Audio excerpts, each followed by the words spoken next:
देखिए स्टूडेंट्स, आज हम थोड़ा सा पीरियोडिक प्रॉपर्टीज़ के बारे में डिस्कस करने वाले हैं। तो सबसे पहली जो पीरियोडिक प्रॉपर्टी आती है that is called electropositivity. Electropositivity and it is defined as the tendency of the atom to lose the electron. किसी भी एटम के द्वारा एक इलेक्ट्रॉन को लूज करने की टेंडेंसी को इलेक्ट्रोपॉजिटिविटी कहते हैं। And metals always tends to lose the electron, so that the metals are more electropositive and the non-metals have a tendency to gain the electron, so we can say that the non-metals are less electropositive. इसका periodic trend है, ऊपर से नीचे जाने पर along the group electropositivity decrease हो जाती है, इलेक्ट्रोपॉजिटिविटी इंक्रीज हो जाती है because tendency to lose the electron बढ़ जाती है, और लेफ्ट से राइट चलने पर इलेक्ट्रोपॉजिटिविटी डिक्रीज हो जाती है। जनरली ऊपर से नीचे और लेफ्ट से राइट जो पीरियोडिक ट्रेंड्स हैं वो अपोजिट होते हैं। तो in moving down the tendency to lose the electron increases, so that the electropositivity also increases, and in moving left to right the tendency to lose the electron decreases, and hence the electropositivity decreases. The second periodic property is electronegativity. What is the meaning of electronegativity? Electronegativity is defined as the tendency of the isolated gaseous atom to gain the electron, or we can say that in the bonded state the tendency of the atom to attract the shared pair of electron is called electronegativity. और आपको पता होना चाहिए कि electropositivity और electronegativity दोनों एक दूसरे के अपोजिट होते हैं। इसलिए अगर इन मूविंग डाउन इलेक्ट्रोपॉजिटिविटी बढ़ेगी तो इलेक्ट्रोनेगेटिविटी घटेगी, and in moving left to right if electropositivity decrease होगी देन द इलेक्ट्रोनेगेटिविटी इंक्रीज होगी, और जितने नॉन मेटल्स होते हैं they have a tendency to gain the electron, so we may say that all the non-metals are electronegative and all the metals are electropositive. The third property is density. Density generally हम पढ़ते नहीं है, लेकिन बहुत important property है, and density is defined as the mass per unit volume. Mass of 1 ml substance is called density. In moving down the group and in moving left to right density increases because the mass increases, लेकिन ये rule gas में apply नहीं होगा, वरना density का formula होता है mass upon volume. तो डेंसिटी जो है मास और वॉल्यूम दोनों पे डिपेंड करती है, इसलिए जनरली ऊपर से नीचे जाने पर डेंसिटी इंक्रीज होती है, और लेफ्ट से राइट चलने पर जब गैसियस स्टेट आ जाएगी तो गैस का वॉल्यूम हम 22.4 लेने की वजह से गैसेस की डेंसिटी कम होती है। तो हम ये कह सकते हैं कि लेफ्ट टू राइट मूव करने पर there is irregular trend in the density. इसके अलावा चौथी प्रॉपर्टी हम देखते हैं radioactivity. What is radioactivity? Radioactivity is defined as the tendency of the atom to lose alpha beta and gamma rays from the atom, and heavier is the nucleus, heavier is the radioactivity, and hence आपको पता है कि जितना heavier nucleus होगा उतना ही ज़्यादा alpha beta gamma rays निकालने की टेंडेंसी ज़्यादा होती है, मतलब रेडियो एक्टिविटी ज़्यादा होती है। और न्यूक्लियस का साइज दोनों तरफ बढ़ता है, ऊपर से नीचे भी और लेफ्ट से राइट भी। हेंस वी में say that the radio activity increases along the group in moving down and along the period in moving left to right. Now the next property is ionic radius. Ionic radius हमारा next property है।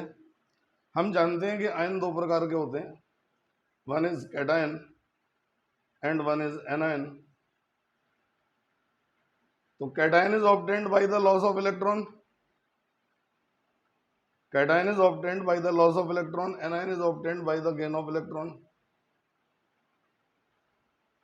Cation is obtained by the loss of electron, and anion is obtained by the gain of electron,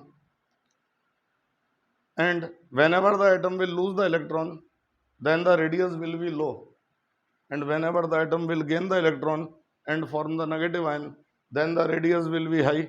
It may be explained on the basis of the following example.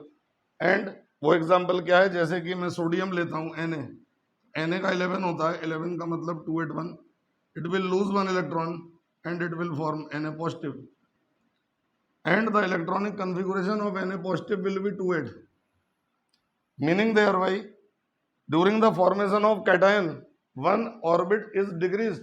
There are 3 orbits in the atom, there are 2 orbits in the ion, और left से right चलने पर orbits की संख्या घट गई है, और ऑर्बिट्स की संख्या घट जाने के कारण रेडियस घट गया है. It means that always the cation is smaller than the atom because during the cation formation one orbit is lost. Similarly, if we form the anion, for example we consider chlorine and it will take one electron, it will form Cl negative. Then Cl का atomic number 17 होता है and the configuration is 287. After accepting one electron, it will move towards 288. We clearly see that there are 3 orbits in the chlorine atom and there are 3 orbits in the negative ion of Cl. In both the cases the orbits are same, और orbit same होने की वजह से negative ion का radius थोड़ा ज़्यादा होगा, क्योंकि नेगेटिव आयन में आउटर मोस्ट ऑर्बिट में इलेक्ट्रॉन ज़्यादा हैं. यहाँ पर ध्यान दीजिएगा कि ओनली इलेक्ट्रॉन्स बड़े हैं, न्यूक्लियस के अंदर प्रोटॉन्स नहीं बड़े हैं. अगर इलेक्ट्रॉन और प्रोटॉन दोनों बड़े होते तो रेडियस डिक्रीज होता, और लेकिन क्योंकि नेगेटिव आयन फॉर्मेशन के दौरान हमने ये देखा कि इलेक्ट्रॉन्स बढ़ गए, एक बढ़ गया, लेकिन प्रोटॉन उतने के उतने ही रहे, hence the radius will be slightly high. It means that पहला कंक्लूजन हम निकालते हैं Cl negative is higher than the Cl atom. दूसरा कंक्लूजन निकालते हैं sodium atom is greater than Na positive. तीसरा कंक्लूजन हम निकालते हैं I positive will be less than I, then it will be less than I negative. अब ऊपर से नीचे और लेफ्ट से राइट में आयनिक रेडियस की बात करूं तो इन मूविंग डाउन कोई भी रेडियस हो, चाहे वो मेटेलिक रेडियस है, चाहे वो एटॉमिक रेडियस है, चाहे वो आयनिक रेडियस है, इन moving down the group radius increase because the number of shells are also increased. The radius increased because the number of shells are also increased, but in moving left to right the radius decrease because the number of shells are constant. The number of shells are constant, but as the electron will increase, then proton will increase inside the nucleus, so that the attraction between the electron proton will increase and the radius will decrease. For example, अगर मैं first group के element लेता हूँ, first group, इसमें elements हैं H, Li, Na और Rv. इनके cations भी बना लेता हूँ क्योंकि फर्स्ट ग्रुप वाले कैटायन बनाएंगे.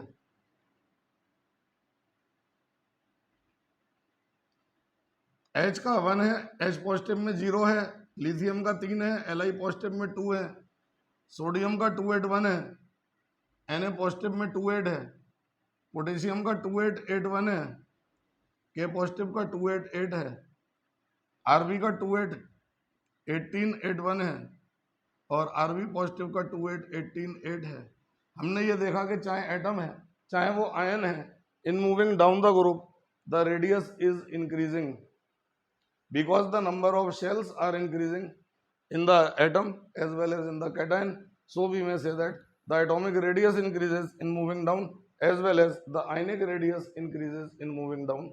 अब हम लेफ्ट से राइट की बात करते हैं, तो ये हमारा लेफ्ट से राइट का एग्जाम्पल है Li, Be, B, C, N, O, F, 3, 4, 5, 6, 7, 8, 9, 21, 22, 23, 24, 25, 26 and 27. we see that the number of orbits are same in moving left to right, but the electron protons are increasing, so that force of attraction between the electron proton will increase. Higher protons, higher electrons, higher force of attraction between the electron and proton, more attraction by the proton on the electron, and hence the radius will decrease. The radius will decrease. Radius कम हो जाता है left से right चलने पर।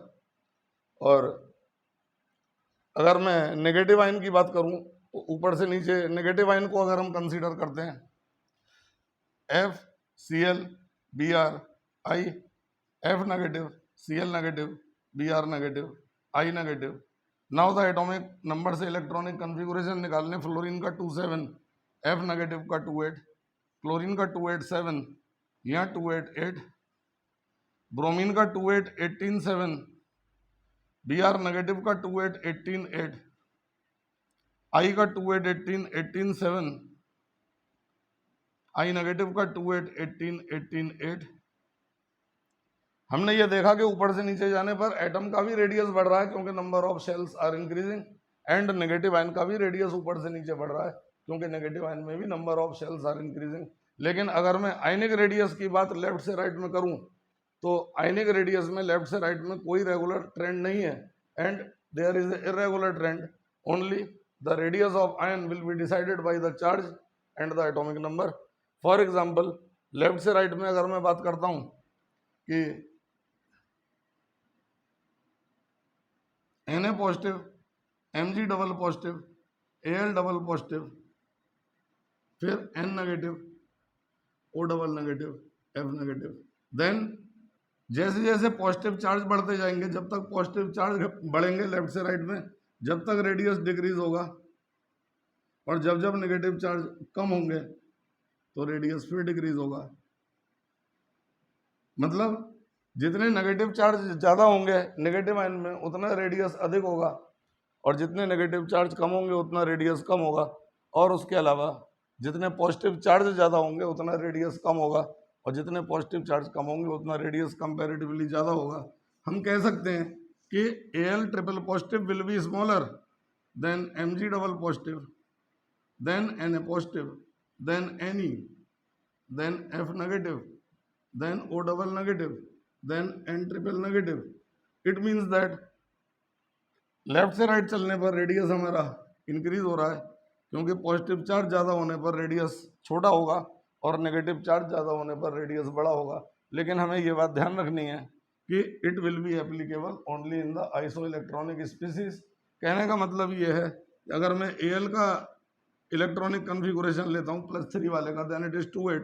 Similarly अगर मैं सबके इलेक्ट्रॉनिक कन्फिगुरेशन देखता हूँ देन सबके इलेक्ट्रॉनिक कन्फिगुरेशन 28 है, इसका भी 28 है, और लेफ्ट से राइट चलने पर नंबर ऑफ ऑर्बिट्स सबके सेम है। इसका मतलब ये है कि नंबर ऑफ ऑर्बिट सेम होने की स्थिति में नेगेटिव चार्ज ज़्यादा होने पर रेडियस ज़्यादा होगा एंड पॉजिटिव चार्ज ज़्यादा होने पर रेडियस कम होगा। इसके आगे की पीरियोडिक प्रॉपर्टीज़ मैं अपनी अगली क्लास में आपको डिस्कस कराऊंगा।